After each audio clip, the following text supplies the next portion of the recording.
Bonjour à toutes et à tous, ici Romain de Crypto Trader et je suis ravi de vous retrouver dans cette nouvelle vidéo d'analyse technique. On se retrouve cette semaine pour faire le point sur le Bitcoin, l'Ether et l'ADA. Nous allons voir que nous avons quelques changements cette semaine, bien que le marché reste beaucoup plus calme.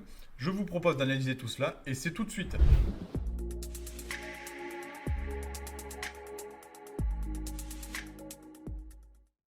Et pour commencer, la vue hebdomadaire que vous avez pour le Bitcoin, comme d'habitude, le Bitcoin reste relativement stable depuis la semaine passée et nous avons, pour nous mettre sous la dent, deux doji en termes de configuration chartiste, c'est-à-dire des corps de bougies qui restent très petits et pour l'instant très peu de changements de moyen terme. C'est-à-dire que nous restons toujours neutres dans ce nuage hebdomadaire et pour l'instant, eh bien, les prix continuent d'intégrer celui-ci et ça reste toujours positif puisque nous sommes vraiment dans une tendance qui commence à s'instaurer sur le moyen terme et ça reste quand même très positif, il faut le souligner. Je note l'objectif de moyen terme des 33 000 dollars qui reste toujours actif. C'est pour moi une zone pivot pour le Bitcoin. Si les acheteurs veulent renverser la tendance sur le long terme, ce sera en cassant ce niveau et en sortant par le haut de nuage. Par la suite, il faudra envisager les 43 000 dollars en guise de nouvelles résistances haussières.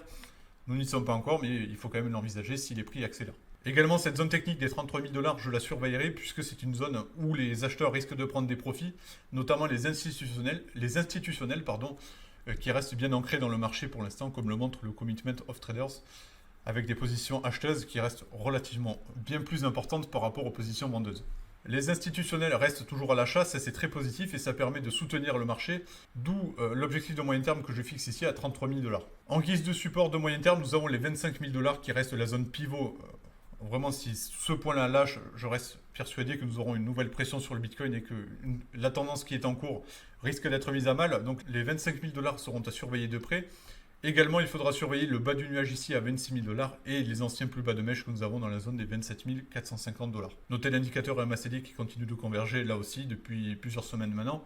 Ça reste très positif et je pense qu'il faudra attendre plusieurs semaines avant d'avoir un réel changement sur celui-ci. Ce qui confirme vraiment le fait que les acheteurs restent dans le marché.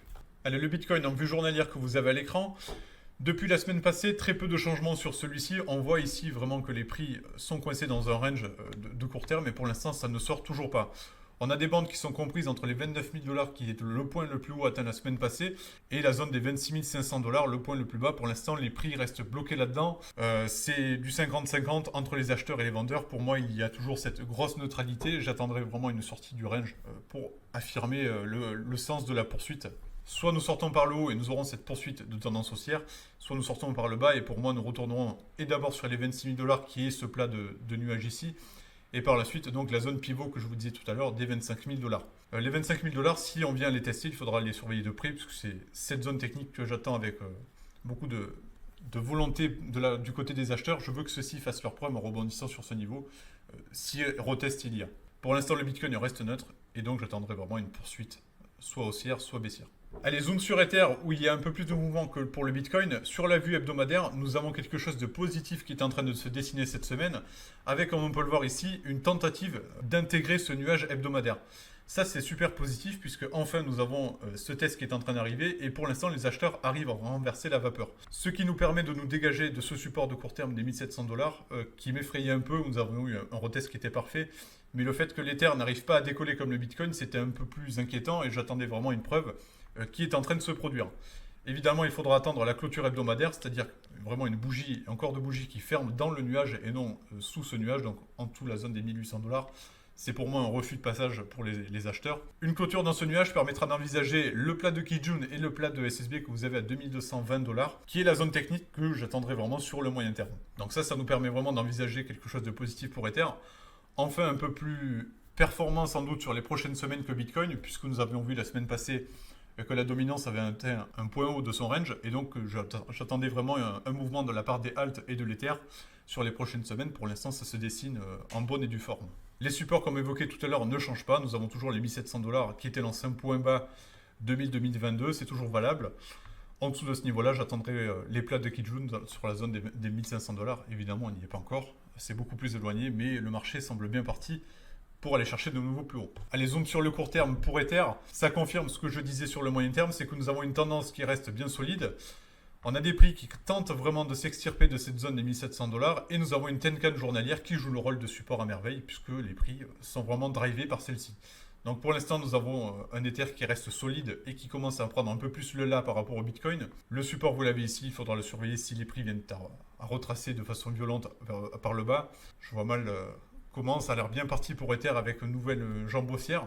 Pour moi, l'objectif de court terme des 2000$ semble maintenant beaucoup plus envisageable pour celui-ci. En termes de support, sur le court terme, je note également le ratio de Fibonacci et ces trois gros supports que vous avez ici, dans la zone des 1560$ et des 1481$. C'est vraiment les zones techniques à surveiller.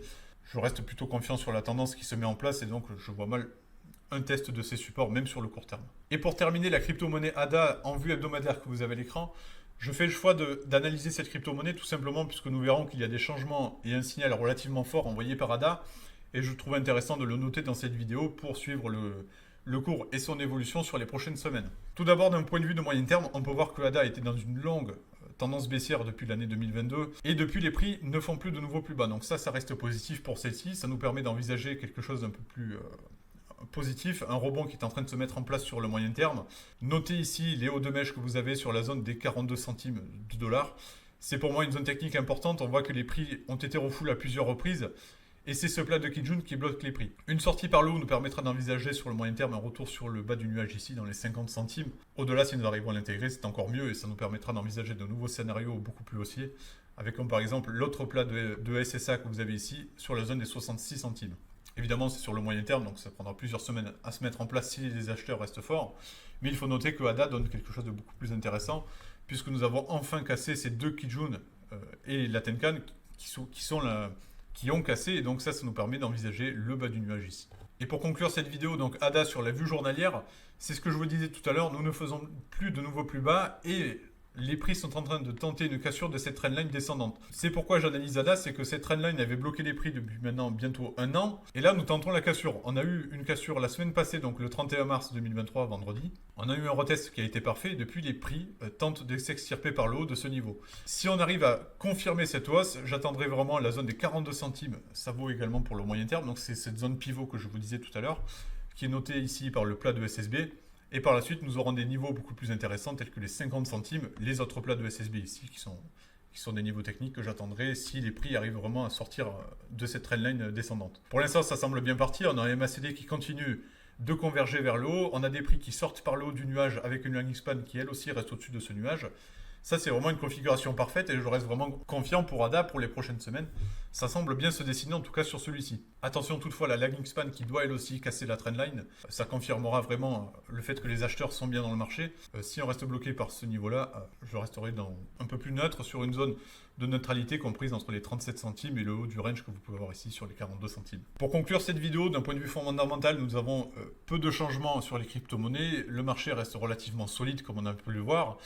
Sur les prochaines semaines, ça reste toujours encouragement avec notamment une certaine amélioration fondamentale sur l'ensemble du marché traditionnel. Ça, c'est plutôt positif. Ça nous permet de rester un peu plus confiants sur la suite des opérations. Il faudra voir comment les banques centrales réagissent. Une nouvelle un peu plus positive viendrait des banques centrales, notamment européennes et américaines, avec un stop dans la hausse de taux directeur. Et ça serait quand même bien accueilli par l'ensemble des marchés. Je resterai vraiment confiant pour la suite de cette année 2023. Merci à tous d'avoir suivi cette vidéo. Je vous encourage à me laisser un commentaire si vous aussi vous avez un avis à me donner, un avis technique ou fondamental sur cette vidéo. Je vous donne rendez-vous la semaine prochaine pour faire de nouvelles analyses sur les crypto-monnaies. Merci à tous, c'était Romain et très belle semaine à vous.